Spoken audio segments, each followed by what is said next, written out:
Hello, everyone, and welcome back to the Overleveled Podcast. Yeah.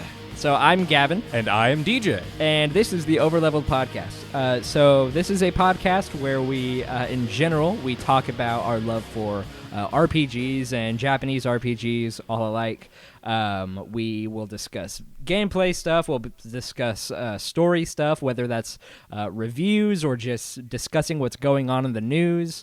We'll go over all of that here on this podcast, and mostly this is just a place to hang out. Whether you're a fan of RPGs or JRPGs or not, if you're a fan of fucking, I don't know, anything, like this is mostly just a spot that we can just kind of hang out as the gamer collective and just sort of discuss what's going on in the world of video games, but mostly taking a priority to that of RPGs.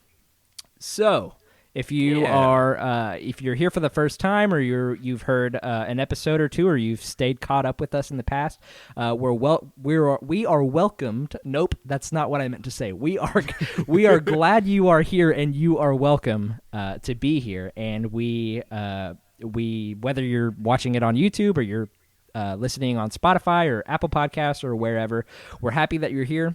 And just as a reminder, you can follow us on Twitter at OverleveledCast, and you can send us emails over at overleveledpodcast@gmail.com.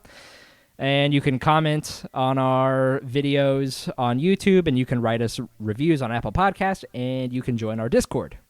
Please join our Discord. Please do it. Yeah, we got a good little community going on right here. It's not, we're not fucking like Noah's Ark over here, just fucking overflowing with people, but we got a lot. We got a lot going on in here. We got questions of the week where you can ask questions of the week and have a chance at getting them asked on the podcast, and people can answer your question of the week. Before we get to question of the week and stuff like that, and on here too, we got categories like Kingdom Hearts stuff, Final Fantasy stuff, memes, anime and manga, all that good stuff. Yes. Yeah. A lot of things to check out. Oh, yeah. DJ, let's just go ahead and get right into a couple of news articles. Okay. I know it's been a little while, Mm-hmm. and I guess before we jump straight into the video game side of news, a quick little news update about me and my family, and kind of like where we're at right now and why there has not been a podcast for the past couple of weeks. Basically, right now, since we have last recorded our episode where we reviewed Chrono Trigger, and thank you everyone who listened to that podcast and all your feedback, that was awesome. Me and my family, we went on a trip to Indiana, and that took about a week. So we were over there seeing family, and also during a lot of the time that we were there and the time that we got back, my wife actually was getting a bit of morning sickness, and it's been a little hard for her to do some things around the house every now and then. So it's been a little hard for me to find time to schedule podcast recordings and all that good stuff. And all of that morning sickness is due to the fact that we are pregnant with our second baby. Hey! Claps all around, everybody. Claps. So yeah, we don't know the gender yet or anything like that. It's still first trimester stages and all that, but that's just kind of been an explanation for why we've been absent Gavin, for a little bit. Whenever you do figure out the gender of the baby, you're gonna have like a very dangerous gender reveal party. Yeah, we're basically planning on just like shooting huge colorful cannons out at elementary schools. Awesome. Yeah, and we'll just kind of load them up with anything of the colors. It doesn't matter if it's powder or if it's just like colored rocks or actual, colored grenades and stuff like that. Yeah. We'll just go crazy with it, and if people get hurt, whatever. I mean, I'm happy that I'm having a baby, so. Absolutely. It's all that matters.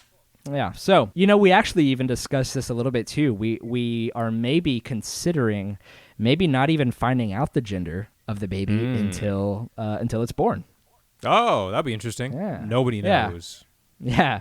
That actually, it's funny enough, that's actually what my mom had to do with me. She had no idea what gender I was until I was born, because every time that she went to go get a sonogram done, I was really shy and covering myself.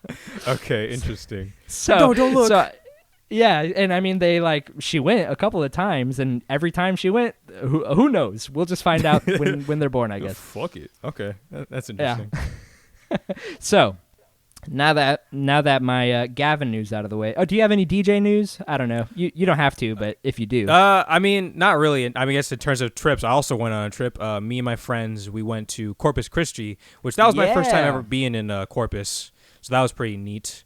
Definitely a lot better than when we went to South Padre a couple years ago, and actually did film some stuff. So I will make a video about that and put it on Videoverse as a Videoverse adventure. So stay tuned for that, I guess. Very cool. And actually, funny enough, remember when I was telling you how, like, I was actually waiting for somebody to drop some stuff off? Yeah, I was waiting for somebody to drop over my fucking camera because I left it, and I was scared that I left it in Corpus Christi. I was like, no, please, God. Dude, I'm so glad you did not. Wow. Oh, my God. Yeah, I know.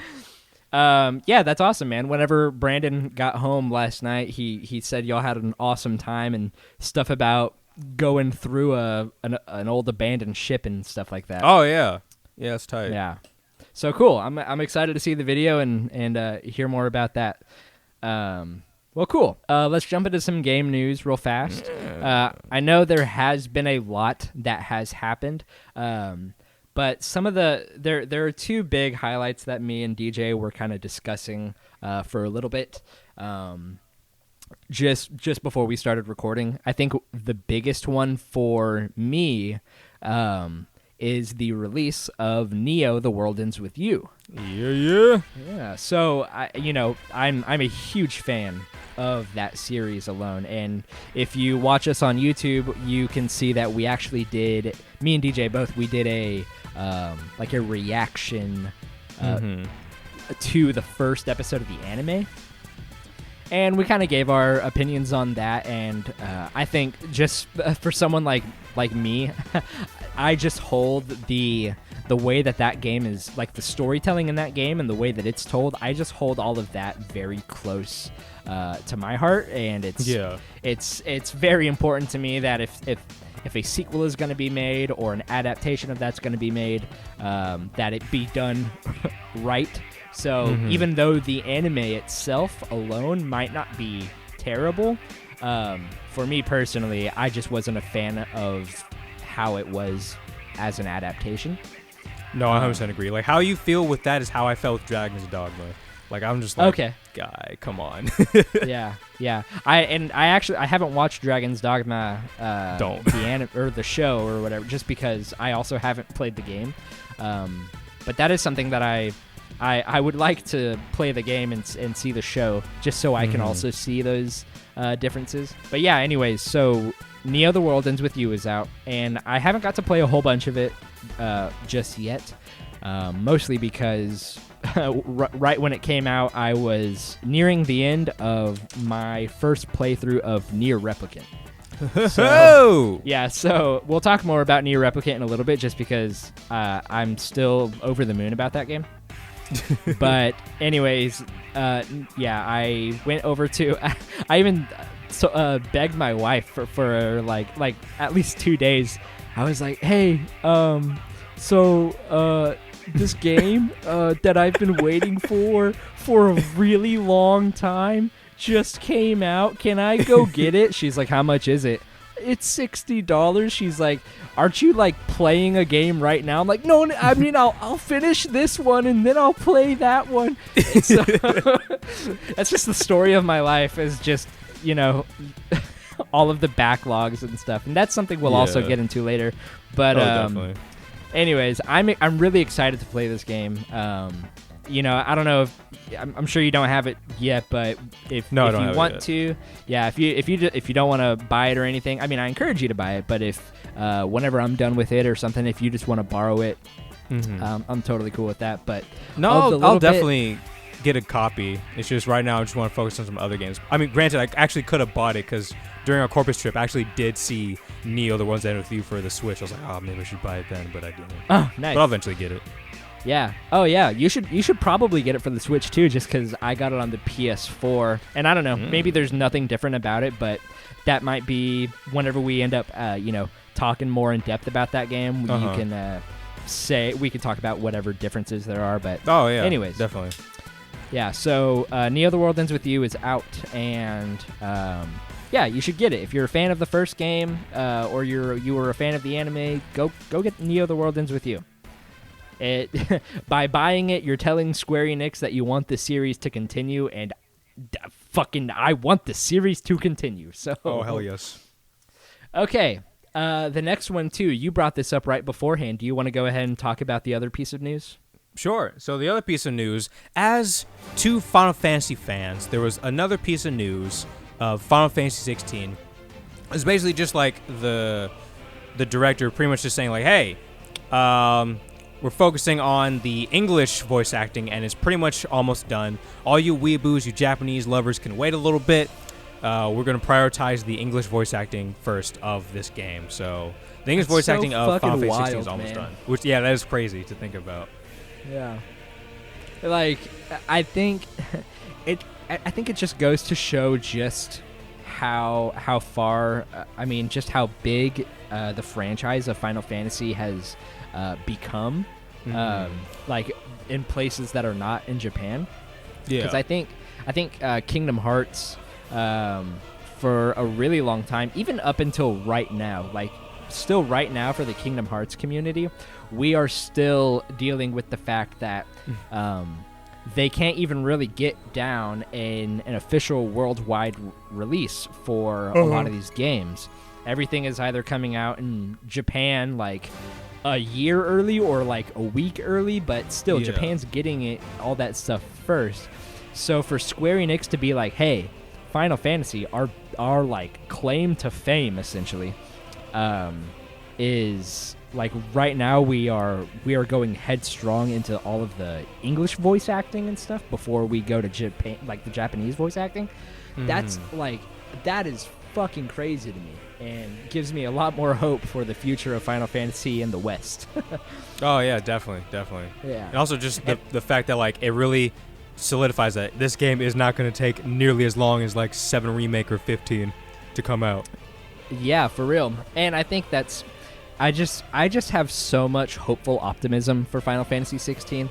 Mostly because of the team that is creating it, and Yoshinori Kitase being like, hey, we don't want to just like show you, like if we're going to show you something about our game, we're going to show you a great deal of it. We're not just going to sprinkle in like a teaser here and there and then just leave you high and dry for like 6 years or longer or whatever. Like he's like, the next time we show you something, we're probably going to have like a release window for you, Like we're going to have like the date or something, or, and I really appreciate that, because even with the announcement trailer, like they did not give us like the stereotypical CGI trailer. They straight up showed us gameplay.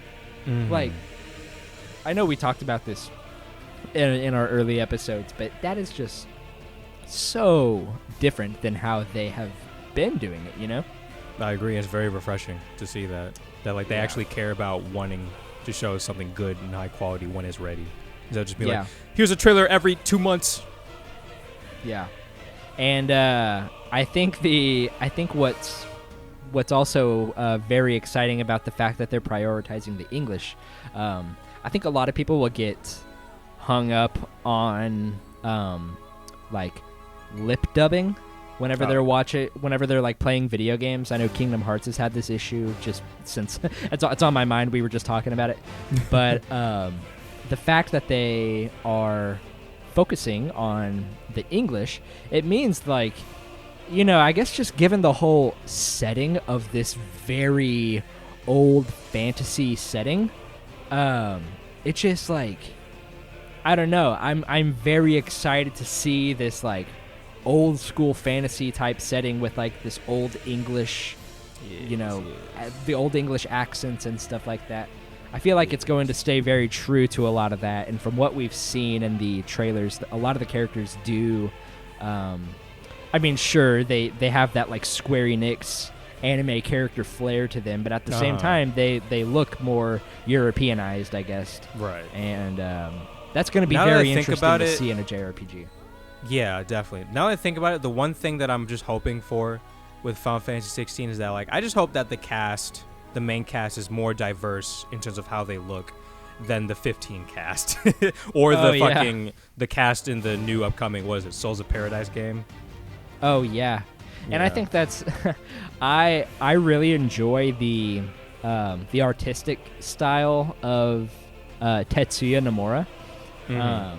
But you know, he designed the characters for Final Fantasy 15, and he designed the characters for, you know, the Final Fantasy Origin game. I don't know why, but it seems like in those two games he just kind of like lost the some creative spark in him or something. Yeah, seems like it. Yeah. Because I mean, you look at the new characters for Neo: The World Ends With You, and all of these characters have very different, distinct styles, and same thing for, you know, the Kingdom Hearts series and stuff. But man, it's just, or in Final Fantasy VII as well. Like, he designed all the characters for that as well. Yeah. But man, it just seemed like for 15 in Final Fantasy Origin, he's like dropping the ball here. So it's very nice to see that there is some diversity here in 16. Definitely, I agree. So I think that's it as far as some of the news that I wanted to cover. Unless, you know, there's something that comes to mind, feel free to interrupt whenever. Can do. But other than that, I wanted to talk just a little bit about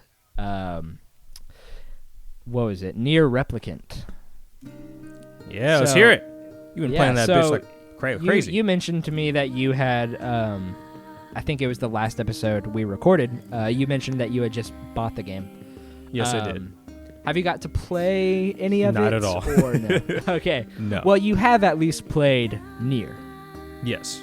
This isn't going to be like a full review type discussion, but just because it's so fresh in my mind and I loved it, I do want to spend a little bit of time talking about it.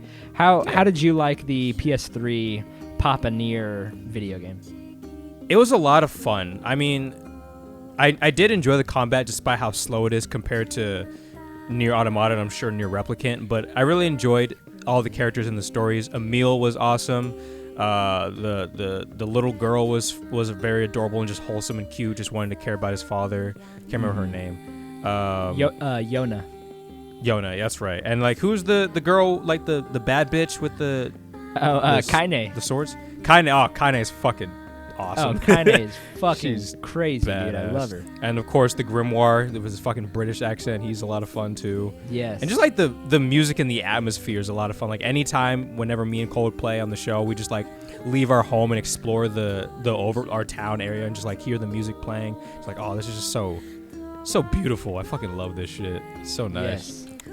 But yeah, no, it was a great game. I enjoyed it a lot. Great, man. Yeah, no, even with this remaster, I share a lot of that same sentiment. Emil, in particular, I really think is one of my favorite video game characters ever. Definitely. He's so lovable. Like, it's just, like, almost every single scene that he's in, like, I just want to, like, give him a hug, you know? Yeah. Like, he's just such a lovable guy. And I think there was some changes to the way that like certain scenes played out from the original game. Probably. Nothing too crazy, but I don't know if you picked it up from just playing the original Nier game, but I thought it was very interesting, like with the way that Emil's character is and like the way that he just grew up with him and his sister and stuff. There was a point in the game where you go to the wedding, that, you know, the wedding scene where like the wolves show up. The wolves? What the fuck?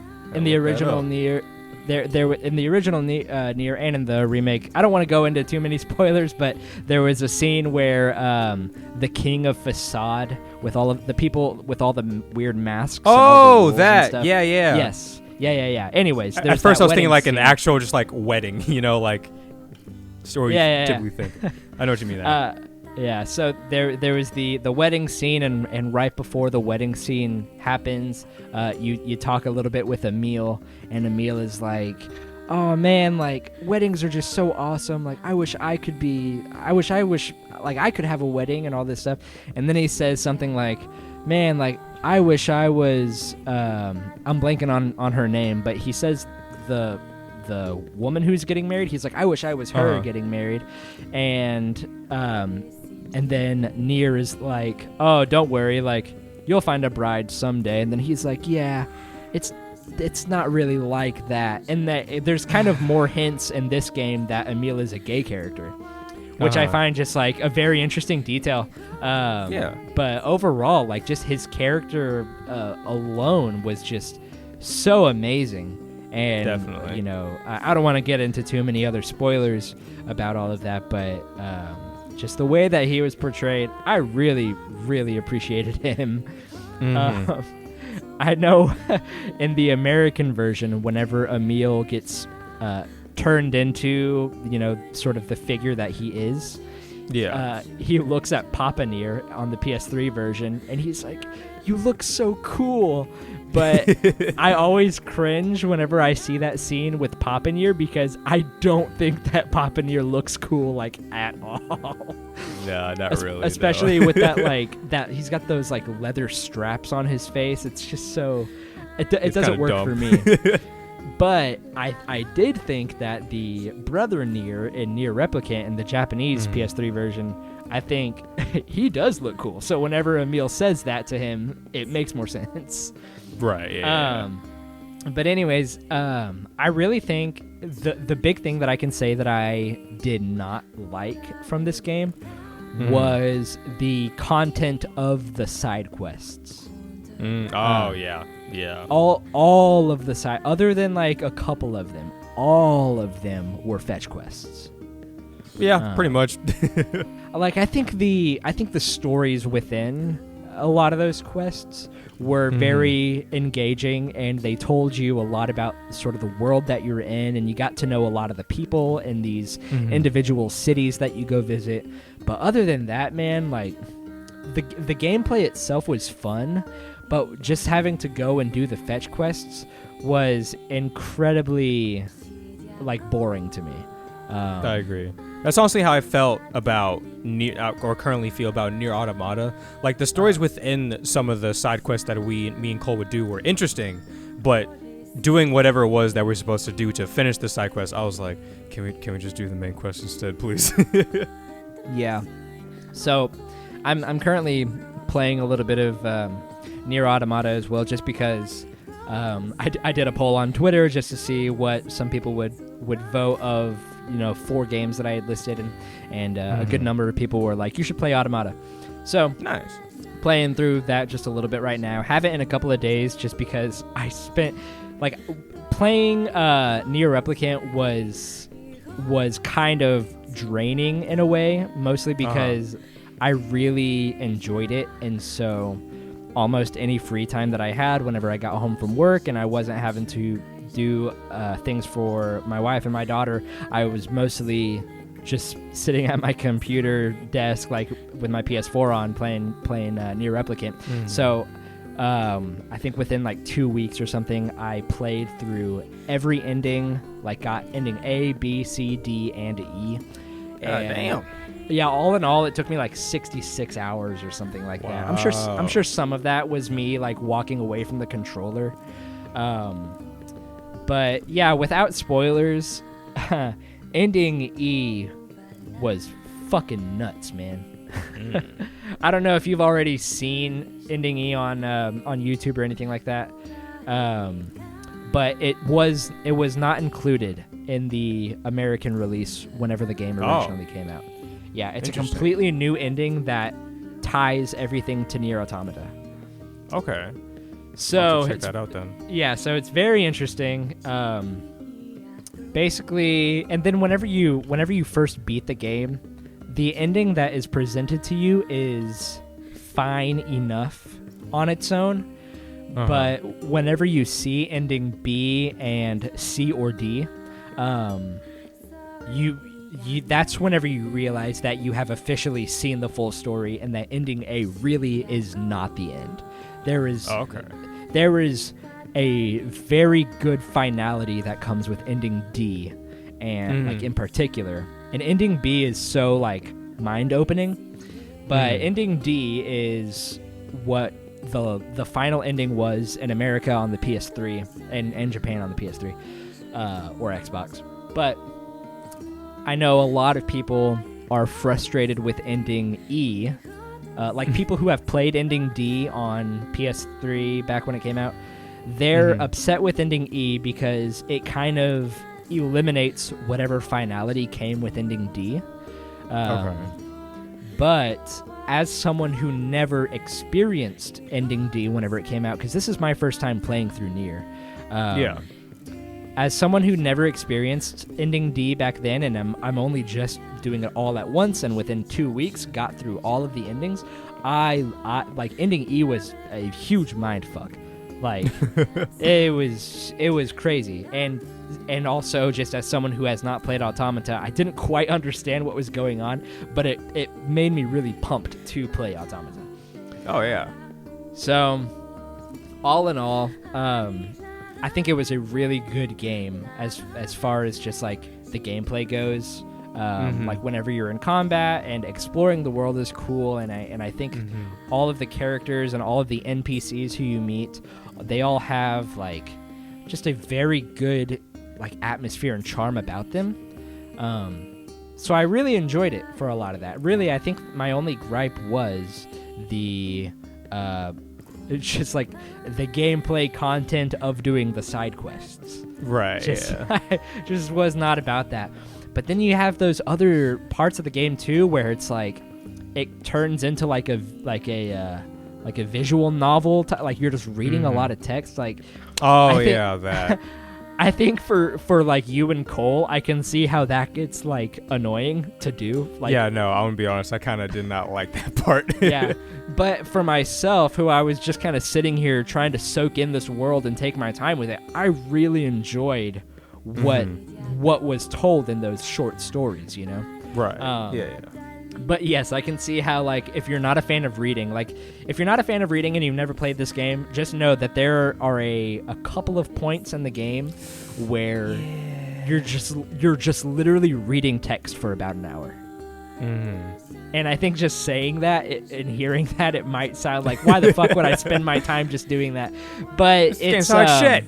Yeah, no, it's not like that kind of thing isn't for everyone, but everything else around that, you know, if you're not into that, you know, there's something for everyone in here. There's even a part in the game where it becomes like a Resident Evil kind of clone whenever you're going through Emil's mansion, and whenever you're going through the basement of the mansion, it's like Diablo kind of. Like it's very like there's so many interesting ideas thrown in here. It's just like this big like hodgepodge, this big melting pot of game mechanics and ideas. And a very interesting story all bundled up in one. And even though Automata might be more well polished than the original Nier, this game, or definitely at least Replicant, it's still a very good game, and I think it is necessary to play if you want to get into this world that Yoko Taro has created. You know. I agree. Yes, Nier is definitely a beautiful and just fun game series to play, and I agree that people should play it if they like JRPGs. It's a must play. You got the official DJ endorsement. Yes. So, I just wanted to talk a little bit about that, just because it's fresh on the mind. Just got done playing with it, and it's very good. I'm into it. So other than that, I mentioned a little bit about the fact that I'm playing a little bit of Nier Automata, playing a little bit of Neo: The World Ends With You. Are there any other games that you're currently playing? I saw that you just beat a game. Yes, I did. Yesterday, I beat a good old childhood game that I played since many times since elementary called Zoids Legacy, which for people who don't know what the fuck that is, which is probably a lot of you, Zoids in general is like a anime series and actually like toy franchise too, where it's like it's very similar to Gundam, where like, you know, Gundam, they have a bunch of giant humanoid robots. But with Zoids, they have like giant animal robots where you have like mecha lions, mecha bisons, mecha tyrannotars, whatever.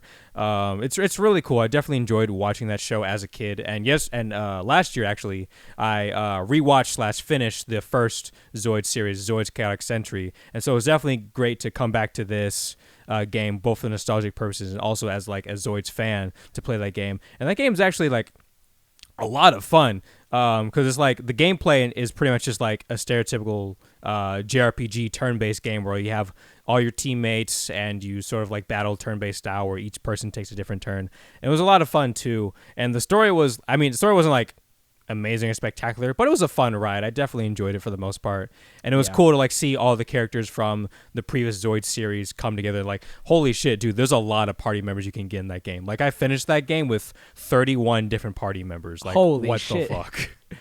Wow. But that's honestly probably my biggest gripe with the game is like, it's cool to have all these people, but there's honestly no reason to have this many people because you only can use 6 at a time, and each party member doesn't have anything specific about them to make them unique. It's more just like you pick a character because you like them, really. So it's like, there's really no reason to have that many party members. But other than that, it was definitely a very fun game. It was great to finally beat that game because, like I've said, I played that game many times as a kid. But for me, growing up as a kid, I hardly ever beat a bunch of games. I played a lot of games, but I hardly beat any of them. And usually I would play like maybe an hour to 2 hours of the same game like multiple times, or would never get past that for whatever reason. And so now something I was trying to do is like mainly go back to a lot of games I played as a kid, and like this time like focus on beating that game. And Zoids Legacy was just another one of those games that I finally beat. Now I'm happy about beating that. And also, cool. Now that I think about it, I actually like this game way more than Pokemon Pearl, to be honest. Okay, cool. Nice. Yeah, I know you're big into the like the monster catching and raising kind of games. Yes. Yeah, two things that I thought of though while you mentioned that, all of the characters, dude, that's one of the big reasons why it's taken me a little while to get into Chrono Cross. If you could just guess real fast how many characters are in Chrono Cross, what would you say? I'm going to say 12. There are 45 characters that you can recruit into your party in fucking Chrono Cross. Oh, God. And some of them are really, really good from what I hear, and then some of them are literally just like, why are there 45 characters, you know? Yeah. But yeah, man, that's been one of the reasons why it's taken me a while to get into that. Interesting. I agree with you with, there just doesn't need to be all that many all the time. Right. And then also, I just kind of thought like, whenever you were mentioning kind of that like sort of monster catching type gameplay, have you played Ni no Kuni? No, I have not, but I have both of the games. Okay, cool. Yeah, I know we've talked a little bit about Ni no Kuni on the podcast, like way back when we started. But maybe this will motivate you to get into it. But literally, that's kind of the name of the game. Like, it's like if Final Fantasy 12, like the gameplay of Final Fantasy 12, was mixed with raising and evolving and like upgrading all of these monsters that you can catch. Right. Yeah, actually, I did watch the completionist video of Ni no Kuni, and I was like, oh shit, I didn't realize it was like a game where you again, catch and raise and train and battle with a bunch of monsters. Well, that's tight. Yeah. So that's definitely a game that I want to get into. Nice. Yeah, I thought of that, and I just thought, like, wow, like, this game literally would be right up DJ's alley. Yeah, cool. So Zoids, man, that's fucking cool. I remember, like, I think I had Zoids. Like, I think I had the toys. Same. But I've never played the game or watched the anime or anything like that. Okay, cool. So other than you just beat Zoids, is there anything like what's the next game? Well, earlier today, I actually restarted because I played this a little earlier this year, but I'm like, you know what? It's been a while. Let me like start from the beginning. I'm going to start Shadow Hearts from the New World. I'm going to beat that game. Oh, nice. Have you played the other Shadow Hearts games? I have not, no, because they are extremely expensive. Oh, okay, cool. Is that the first Shadow Hearts? No, this is the last one that they ever made. Oh, dude, you should probably. I mean, you do you, man. But I've heard that like each Shadow Hearts game is like its own thing. I'm not sure how accurate that is, but that's what I've heard. I'm pretty sure, like, I think you'll be okay if you do that, but I think you'll be greatly rewarded by playing them all. You know? Probably, yeah, definitely. Yeah. I mean, it's kind of like. Like, I'm sure you could just watch the first Avengers movie, but you should probably also at least watch, like, Iron Man, you know, or Captain America, you know, something like that. So, right.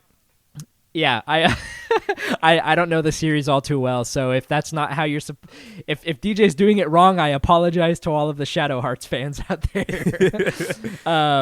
But cool. I mean, I'm glad you're getting into that game. That is a series that I've wanted to start. I know the technically the first game in that series is a game on the PS1 called Kodelka. Yeah, you told me about that, yeah. And yeah, so I installed that one on my PlayStation Classic. I haven't gotten around to play it yet, but I have it there for whenever I am ready to play that one. Yeah, other than that, are you playing any other games on the side or watching any other shows, or what are you doing right now? What are you working on?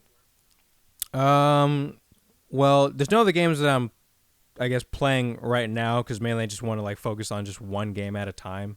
Because I know the next game that I want to play after that is originally it was going to be Mario N64 because like I've hardly ever played or beaten any Mario games. Literally the only Mario game I beat was Super Mario and Luigi All-Star Saga, whatever the fuck. And that's this fucking spin-off game. Originally I was going to do that, but then when I went to Classic Game Fest a couple weeks ago, I bought Zelda Breath of the Wild, and I was like, you know what? The sequel is coming out eventually. I'm going to focus on beating Zelda Breath of the Wild. So after I beat Shadow Hearts from the New World, that's the next game I'm going to play. Well, that's one of my favorite games of all time, so Hell yeah. Definitely do it, man. Definitely. In terms of show... Oh, go ahead. No, you were talking. Okay. In terms of shows, I haven't really been watching a whole lot. I mean, mainly just anime at the moment.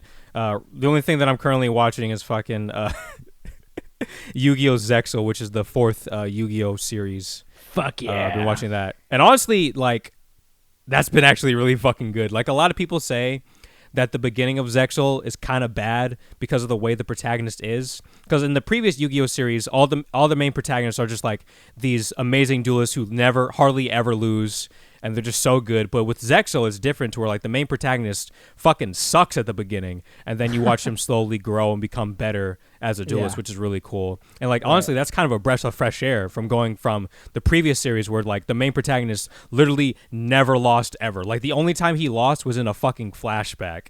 But other than that, he never lost once. And with this guy, he actually loses a couple of times, and it's nice to see. And the story is actually very interesting and very engaging. It's really cool to watch that. So that's been good. Other than that, in terms of other stuff, I recently, like we mentioned before we started this episode, I recently uploaded my One Piece video, the fourth arc called Baratier. Uploaded that, and in my opinion, I feel that's probably my best One Piece video that I made. That was really good. It's a very good video. If you're listening and you want to stop this podcast to go watch his video, I highly encourage you to do that. Yes, thank you. Yeah, I did that. So I'm eventually going to start working on the next arc, which is, in my opinion, the best arc. And a lot of people say that, like, the next arc that I'm going to talk about, a lot of people say is, like, the arc that gets people into One Piece, which I can agree with that. This next arc is really fucking good. So I'm going to be working on that soon. And some other videos, like I'm going to work on the Corpus Christi vlog, and then Gavin, I had him actually be part of a Yu-Gi-Oh tournament with a bunch of people who know nothing about Yu-Gi-Oh, which is kind of the whole point. Just have a bunch of friends who hardly know anything about Yu-Gi-Oh, just playing Yu-Gi-Oh. Gonna work on that video and upload that eventually. Actually, yeah, like I did work on a bunch of videos before I went on my Corpus Christi trip that I wanted to work on. Like I have this one stupid thing that I want to upload called like a... Yeah, have you ever seen like a food review video or anything like that? Or at least kind of know how they are? So something that I don't know if I want to make it a series, but something I want to kind of start doing is like anytime I find a soda that I've never tried, I'm just going to do like a shitty parody like food review video where like I act like a stereotypical douche tuber and just like review the soda. So I recorded that, and that's the video I'm going to work on. It's going to be like a very short, just stupid thing. Nice. Very and then cool. And then the last thing that I worked on is a video game collection video, because since like I guess 2019, well actually let me backtrack. Like for a long time, again as a kid, I played a shit ton of games but hardly ever beat them. And like a lot of times what I would do is like if I couldn't beat it or there's a new game that I wanted, I would just sell all my games and then buy that one game. And so now what I'm doing is I actually want to start collecting video games. And so I've been collecting video games for a long time, for like the past couple of years. And I actually remember like a while ago on my Instagram, like in 2018, July 2018 someday, I don't know the exact day, I uploaded a video where it's just like I just kind of just dump all my video games with the caption, if anybody ever asks me if I play video games, and I just dump all my video games there. And so I kind of want to do an update video because it's literally been 3 years since that, and I definitely have more games by now. Oh yeah. And so I want to do like a much better version of that, and like actually counted how many games I have, like physical copies. In terms of physical copies, I currently have 277 video games. Wow. Yeah. Dang, dude. And out of those video games, I've only beaten 62, I think. Oh man, so you got a whole like tally system going on. Like you're keeping track. Yeah, like nice. Yeah, absolutely. Like in the video, I'm gonna show you like the different consoles that I have, the games per console. Out of those games, how many do I have, and how many I've actually beaten, and stuff like that, and then like the full score and stuff like that. Yeah. Wow, man, it's a lot on your plate. Yeah, it's a little bit of stuff going on, but it's all good. Yeah. So I asked just kind of like everything that you got going on right now, and I'll talk a little bit about what I got as well. Mostly I wanted to not just discuss the backlog of video games, but just kind of the backlog of life. And I feel like me and you both are pretty good about starting up new things and working on new projects, and kind of like taking on different challenges, kind of like in this I guess form of entertainment that me and you have decided to be so like heavily a part of. So I think in a lot of ways, me and you, and I'm sure like everyone out there can relate to this, but just kind of we can have the tendency to basically have that saying of like, I really want to do that, but never actually telling ourselves like, I will do that, right? Yeah, definitely. So I think in particular right now, I think for the both of us, the biggest thing that I think I'm guilty of when it comes to that is the video games that I purchase. Like that is like, oh, this game came out, or this old game that I have wanted to play for years, it's available for me to purchase or whatever. I want that. I want to dedicate some time to do that. I really want to like experience all of what that thing has to offer for me firsthand. So I'm going to buy that so that I can get to doing that. And then it sits in your game collection, or it sits on your hard drive or whatever, whether it's a video that you want to make, or a video game that you want to play, or a book that you want to read, something like that. That is easily for me one of the biggest downfalls, I think, for just kind of like my progression in I don't know, maybe it's a fulfillment thing, but like that stunts whatever it is that keeps me fulfilled and wanting to do those things. I just don't get around to doing it. I think a lot of it comes down to everything else that you have going on in your life. Obviously, if me and you only played video games, I don't think we would have that issue with video games, you know, because we'd be playing all of them all the time. But we have other aspects in our lives that just in general take greater priority. For you, it's your work and your family and your your personal channel on YouTube and stuff like that. For me, it's I have a 1.5-year-old baby and one on the way. Oh, sorry, my work phone was going off. For me, it's my job as well, and my wife and my baby, and getting to see other people and doing all that sort of stuff. Yeah. You know, that's very relatable stuff, I feel like.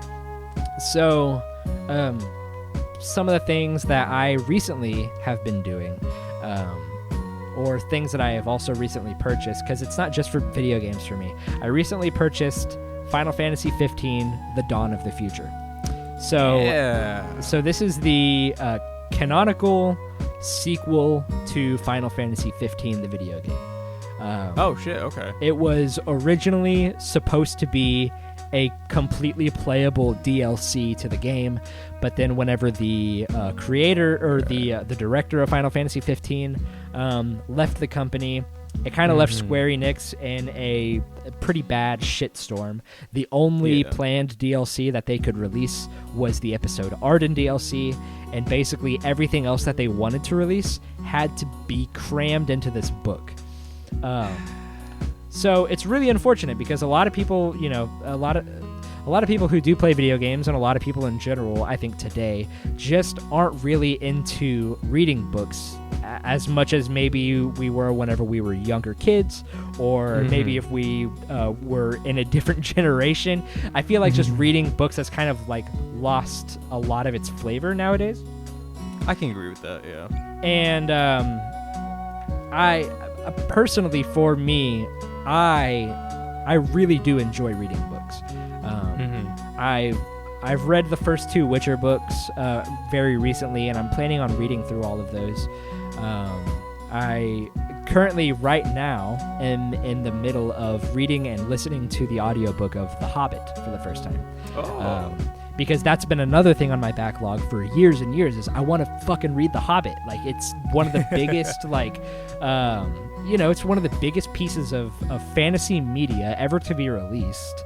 Like J.R.R. Tolkien's whole world of Middle-earth and stuff like the Silmarillion and all that sort of stuff. Like, if all of that didn't exist, then none of this would exist, and I wouldn't be enjoying these things because they wouldn't exist. And, you know, I've just been wanting to get into all that. So, that's the other thing, too. It's like, I have all these other books that I really want to read. Like, I've read the first 2 Witcher books, but there's like 6 or 7 of them or something like that. And I would love to continue reading them, but it's just like, there's other books that I want to read, like the Final Fantasy 15 book and the Hobbit book and like the Game of Thrones books and stuff. Like, these are, like, I've purchased like every single book in all of these huge series, like Harry Potter and Game of Thrones and The Witcher and The Wheel of Time, and just like all that sort of stuff.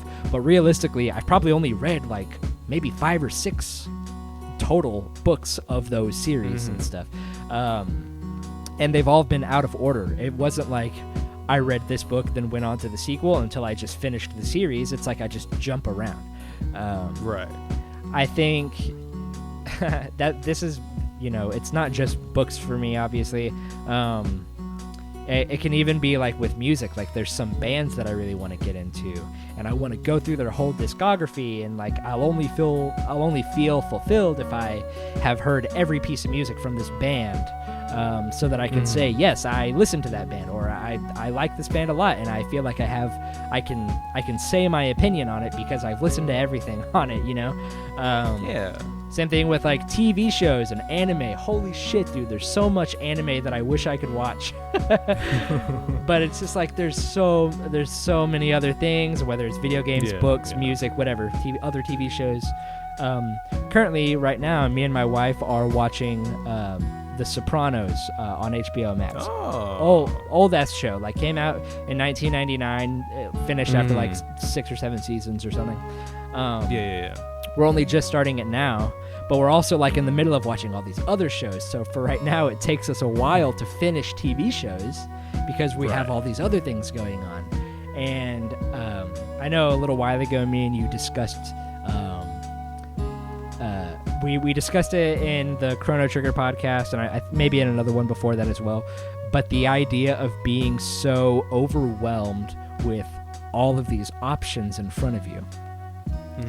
Like, you'll spend maybe like 30 minutes just browsing the PlayStation Store or the Nintendo eShop or something, and then you end up not buying anything. But you just like spent there, you sit there, or maybe you'll buy like 2 or 3 things, or maybe just one thing, but then you don't even touch that thing. Like, basically, like, I cannot tell you how many games I have on my consoles that are just installed on there only because, it's on sale, and I want that, you know? Like, the idea of me even like playing that did not even really cross my mind. I just did it because I saw that and was like, I want that, and I have money, so I'll do that, you know? And I just feel like we're all like very susceptible to building up a huge backlog. 100%. Like, you had, like, I think physical media is an excellent thing, and I prefer physical media over digital media. And the great thing about, all of that is, let's say you have 200 physical copies of just video games. You can just hold on to those. Like, if you just want those to have them, you can hold on to them. And if 50 years down the line you see one that you haven't played, you could say, maybe we're not playing video games 50 years from now. Maybe we are. I don't know. But I just realized we'll be like in our mid-70s in 50 years from now. Imagine us fucking playing Final Fantasy like 30 whenever we're in our 70s. Anyways, it's like, you can still do that. Whereas digital media, maybe one day you lose your account information and you can't log in or something, or for some reason all of those games are just wiped or something like that. You can't really get that stuff back, so you're basically left with this empty hole of like you spent money on something and you never got around to playing it, and now you can't play it anymore because of things that are out of control. So thankfully, we have physical copies of stuff. I guess in that sense, maybe it's better to play all your digital copies first, then get to your physical copies. Because if that's the case, like, play them before something terrible happens, so that way at least you got them out of the way. Then you can, like you said, like, you can just play the physical copies whenever you want, because they're there for as long as you have them. Yeah. And so maybe even if, like, whenever you come to that conclusion now, maybe you might also just think, well, maybe I should just, from now on, sure, maybe there's those like digital sales that you see every now and then, but this is actually, as far as video games go, this is something that I have come to, I don't know, maybe it's like a lesson that I have learned, but whenever I continue to think about, I spend all this money on video games that I don't ever play, or like maybe I do eventually, but it took me way too long to do that. I could have just bought it now and it would have been cheaper. That's one of the other things too, is this idea of like, maybe you have like, because I feel like for me in particular, it does kind of become an addiction at some point. And it can in ways become detrimental if it's like a financial issue that you might be having personally or with your family. If it's just like, I'm just gonna buy these things because I want them, but I may or may not use them, So maybe we're getting a little bit deeper here whenever you talk about sort of like that shopping addiction, but that's kind of what it is for someone like me. So the lesson that I have kind of learned is maybe I really should stop buying digital copies of stuff, because whenever they're locked away on my library, on my PlayStation Store or my Steam library or my Nintendo eShop, library or whatever, it's like a lot of that becomes invisible to me. Right. So I end up like never touching that, like basically ever. Every now and then, if I'm like incredibly bored, sometimes I'll spend, I mentioned spending 30 minutes like looking through the PlayStation Store. Sometimes I'll spend like 30 minutes just looking through the games that I already own, and then I will end up just not even playing them, Yeah. And so I think one of those lessons that I've learned with the whole purchasing video games, maybe it's best if you buy a physical copy, because then you'll come across this mindset. Let's say you go to GameStop and you find a physical copy of Final Fantasy VII Remake for $35. And then you say, well, I don't know. I don't really know if I want to play, or if I want to spend that money yet. But then you also go home and you look at your PlayStation Store and you find a digital copy of Final Fantasy VII Remake, but instead it's like $29.99, $5 cheaper for the digital copy. If you look at the digital copy, you might actually say, you know what, I might buy that. I'm probably gonna buy that right now, actually, because it's cheaper. I'm saving money. I'll still have the game.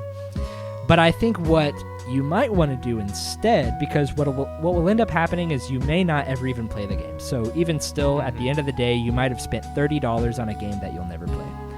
Or what you can do is you can look at the store, like the digital eShop or whatever, and say, I wonder how much this game is. I really want this game. So you look up the game on the store and you see it's like a $20 game. It's $19.99 or whatever. Then what you might want to do afterwards is find a physical copy online or something like that. And maybe like look up this game cheap or whatever and find like an eBay listing, just like some used game or something like that. Because then I feel like, at least for me, this works for me. I'm not saying that this is like, this isn't like money saving tips from Gavin or something like that. This is more so just like self-control and being more thoughtful with what you're buying and not just saying, oh, that's cheap, I'm gonna buy it, Right, I agree. So there are a handful of things that I know that are currently on my backlog, that these are games that I currently do own, that I like really do want to play. Currently right now, it's like, I know I mentioned this just a minute ago, but I have Nier Automata and I have Neo: The World Ends With You. I just mentioned those two, and I kind of, was talking like I'm kind of going back and forth. But right now, I'm not playing any of them just because I barely just started both of them, and I'm in a good spot to where if I wanted to just start one of them and then play through it, I could very easily just start the other one over from the beginning, because I'm just in the very beginning of both of those games. I don't want to hop back and forth from those, because that's another thing that I'm guilty of doing, is hopping through games and stuff and not just sticking to one game. Yeah. And another one, too, is a game that I recently got a digital copy of, just because it's really hard to find physical copies of it. But 13 Sentinels is a game that I really want to play. And from reviews that I've heard it's one of the greatest modern stories in JRPG games ever. And so it's a brand new game from Atlas. It came out like maybe 2020, I think, maybe 2019. It's a PlayStation exclusive game. So I got that on the store just because I was like, that I know will be on my backlog. I don't know for how long, but I definitely want to play that game. The other games, too, are the Trails games. There's the Trails in the Sky games, Trails of Cold Steel. I want to get through that. That is a series that I've been wanting to play for a really long time, and I know I've talked to you about that. I've played a couple of the East games from NIS America. I played East 1, 2, and Origins, and started another one on my PC. But I haven't finished that just because I get distracted with other things, Right. the other ones too, I was just thinking of them. I'm blanking out now, but I guess I don't know, just kind of like, how do you feel about this idea of like having a backlog and maybe like ways that we can try to combat like the complacency of playing these games that we really want to play, or watching these shows that we really want to watch, or whatever? I guess for me, because like I said earlier, I have fucking 277 games. I got quite a bit of backlog, but like as I was looking through that, I was just like, you know what, honestly, some of these games I really could just get rid of, because like a lot of them I got them just for the sole purpose of Videoverse, just like a stupid one-off dumb game we could play or something like that. But so a lot of these I could easily just get rid of. But with the other ones too, is like, as I said earlier, like granted, with actually, let me backtrack a little bit. Normally what I do, because at first I thought I had an addiction, but really I'm only buying games that either I played as a kid but never beat, and I want to focus on beating that, or games that I genuinely want to play. Like, I'm not just buying games for the sake of buying them for the most part, which I know some people do with a lot of other different things, not just video games. So that's one thing that I do, is like, I want to get this game that I know that I want to play someday.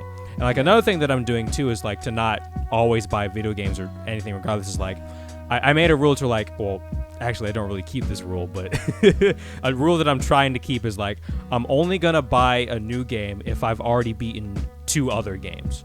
So for every 2 games that I beat, I can buy 1 new one. That's a pretty good rule. That I'm trying to do. Yeah. So I'm trying to do that. And also, too, with our discussion about like digital copies, not playing them. Actually, what I'm probably going to start doing is maybe next year's like focusing solely on a lot of the digital copies that I have. Because I do have quite a bit of physical digital copies. Like I think I have like, I know it's less than 100 digital copies, but probably like around 80 or something like that. Of digital copies. So definitely next year I'm going to focus on beating a good chunk of those, and like I said, focus on just playing games that I played as a kid. And one thing that I'm going to do is like, or one thing that I have been doing is like, each year I'm going to like choose 10 games that I know for a fact that I want to focus on and play. I did that last year and made a top 10 of it. And I'm doing it again this year, just like, these are 10 games that I know for a fact that I want to play. I'm going to focus on them and I want to beat them and stuff like that. And then like whatever else comes after that, that's fine. And one thing that I'm planning on doing is, because I have 2 games left that I want to focus on, is Shadow Hearts from the New World and Legend of Zelda Breath of the Wild.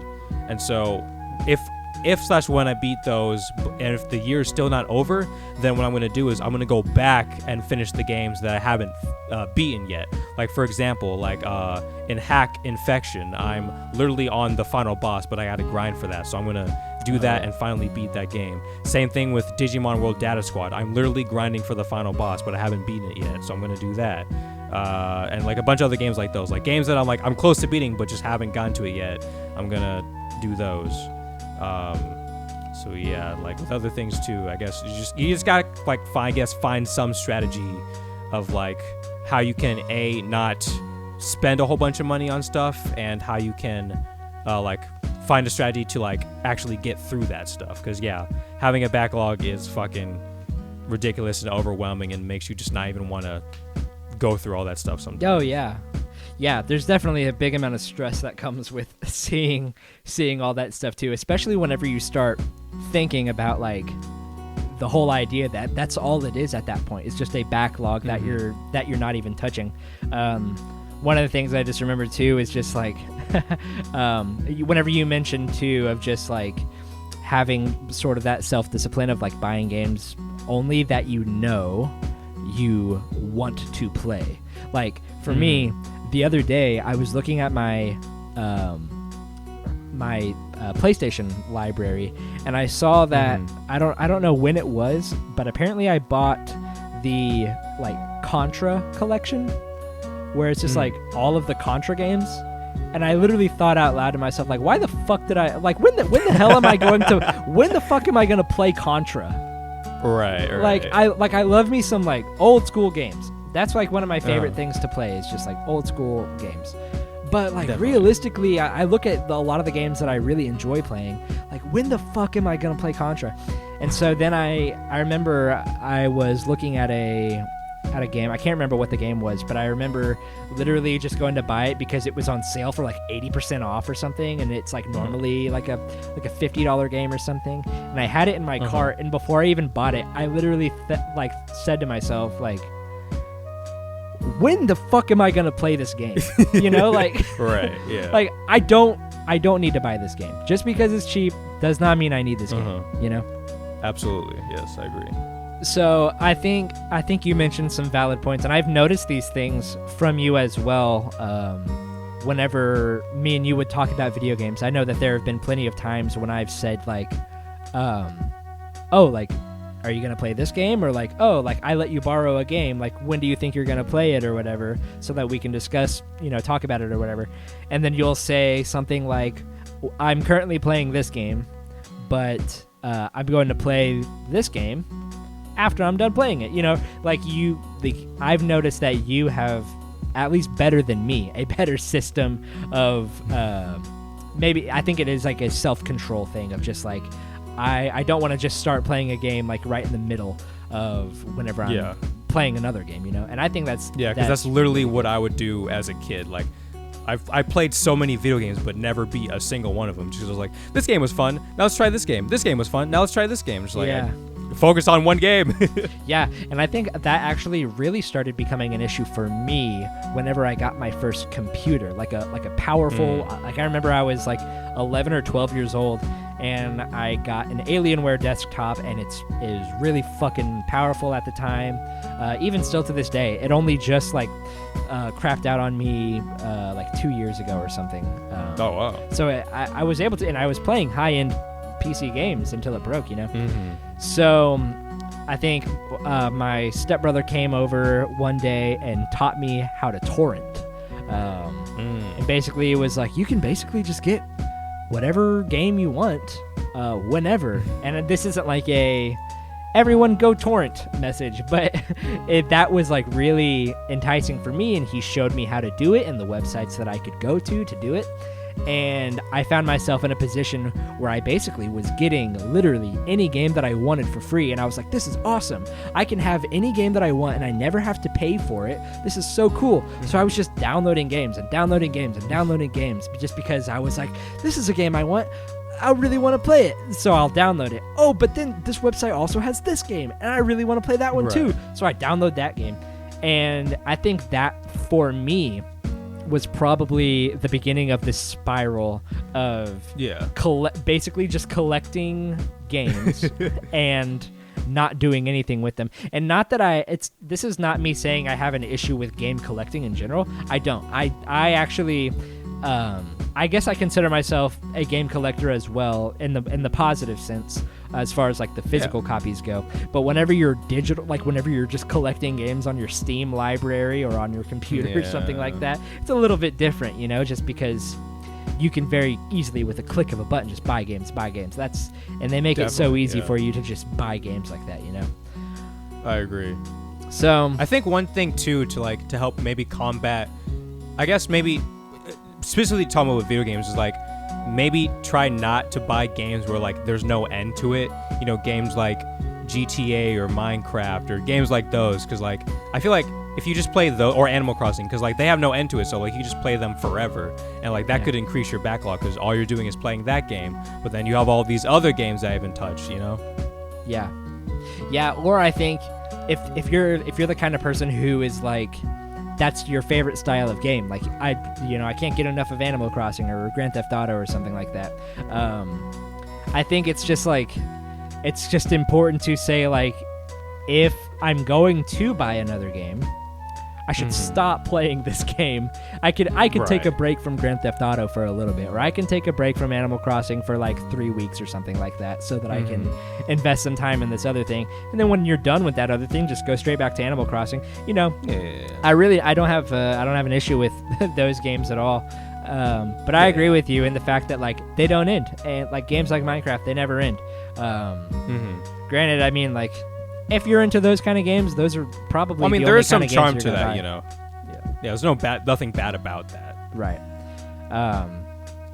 But yeah, so I think we kind of discussed some some good ways to combat it. And I think for people who will listen to this, I'm sure they can agree with a lot of what we're saying right now. Maybe other people in your life who obviously have like whether it's like buying video games or they buy way too many books that they don't read like me, or like they buy clothes that they don't wear and stuff. I don't know. I'm not saying that you have to like confront these people about it or anything like that, but maybe you're one of these people. I think there really are good, smart ways that we can go about just kind of controlling ourselves. Mm-hmm. I agree. I'm not trying to make this all like an Alcoholics Anonymous like addiction conversation or anything like that. Right. But PSA. I just feel like, especially whenever you talk about RPGs, holy shit, dude, the amount of time that you have to pour into RPGs in general can be ridiculous. That's true. I think with RPGs and like specifically like JRPGs and stuff, Persona 5 Royal, I got that game kind of recently, and that's like, you look at howlongtobeat.com, that's over a fucking 100 hours of just story gameplay that you're getting through, Maybe that's another thing as well. Maybe you're not just looking at the price of some games, but maybe you think, oh, this is a game that I really want to play. It just came out. Maybe I should look up, on average, how long it takes to beat the game. Because if you don't have 50, 60 hours to pour into a video game, maybe hold off until it's at least like on sale or something, instead of buying a brand new game.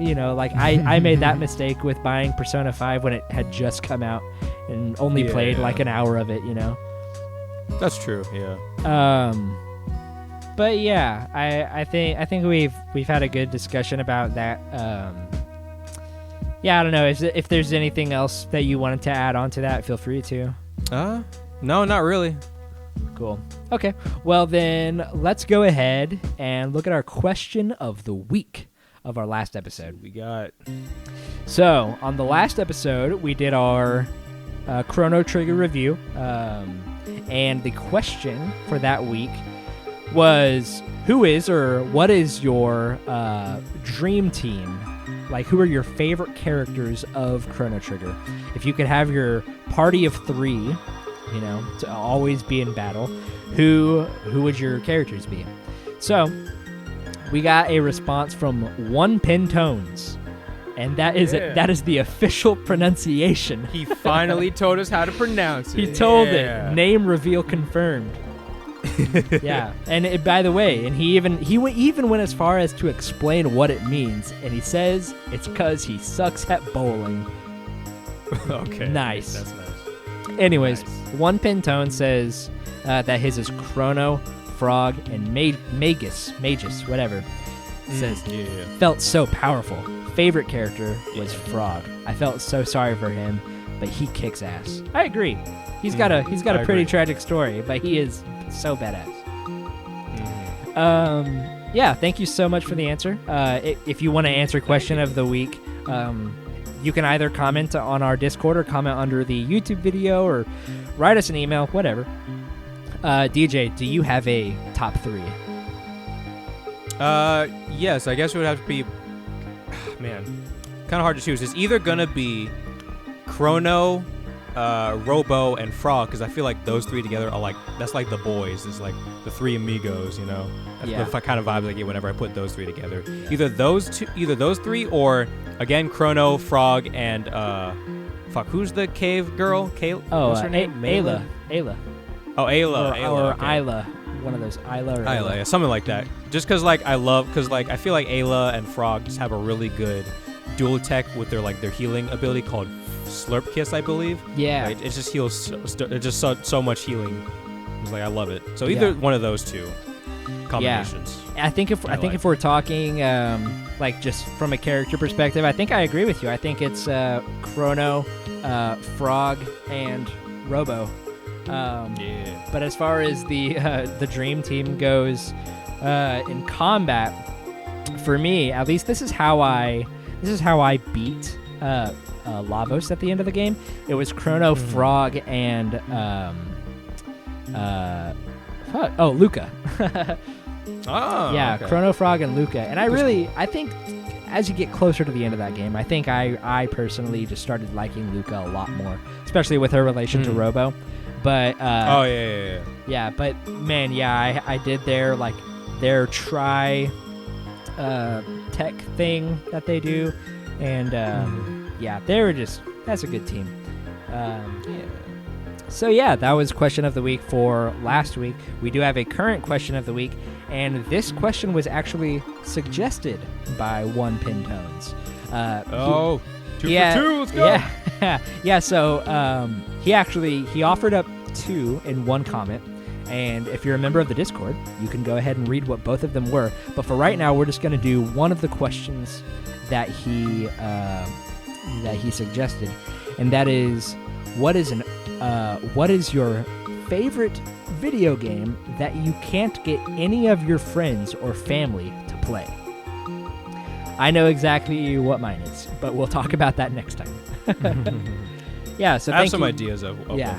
Yeah, so thank you, One Pin Tones, for that question. Again, that question is, what is your favorite video game that you can't get any of your friends or family to play? I'll go ahead and repost that into the Discord for everyone to see.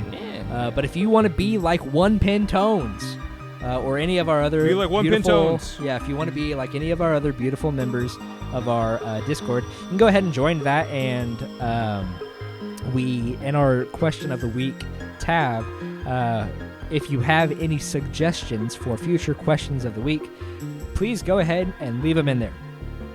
So yeah, you can have the chance to get your question asked on the podcast, and we'll talk about it, we'll discuss it, all that good shit. I think that's pretty much it. Yeah. Well, all right. Thank you so much again, DJ, for joining me on this episode. Thanks for having me. Yeah. So, yeah, if you want to answer that. Oh, wait. Oh, I was about to say, we have to ask a question for next week. We literally just did that. That's how fast my brain is working right now. Okay, cool. Well, I hope if this is either your first time listening to the podcast or you've listened before, again, we thank you so much for listening. Other than, all of the social media stuff that I said in the very beginning of the episode, we also have a Patreon, currently just there. If you feel like monetarily supporting us, no pressure whatsoever over there. We may have incentives in the future for stuff like that, but for right now, it's just if that's how you feel like supporting us. But other than that, thank you for listening or watching on YouTube or on Spotify, Apple Podcast, Google Podcast, whatever. Thank you for all of that. So anyways, I think that's going to do it for us. DJ, hit him with it. See you later, Monkey Gator. Ooh, after a while. Fuck. Nice.